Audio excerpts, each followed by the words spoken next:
how to change your font in Roblox Mobile. Hello guys and welcome back to the channel. In this video, I'm going to show you how you can change font on Roblox Mobile. So I'm going to show you while Roblox doesn't support altering its in-game font system-wide, some third-party solutions enable custom font effects for certain user interface elements or games. So you're going to simply head over to settings, go to the search bar and simply type in fonts.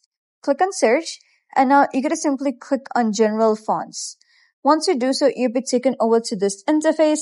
So you can simply enable any system fonts. There are numerous built-in fonts that you can choose. So if you change your system font, the font within the Roblox application will be changed automatically. However, Roblox application doesn't have specifically a change font option. So simply select any font from here. Once you do so, you can simply click on it and you're good to go.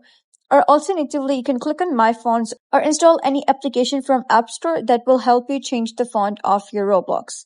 So that's basically how you can change your font in Roblox Mobile. So if you found this guide helpful, give it a thumbs up and don't forget to subscribe for more helpful tutorials. I'll see you in the next video.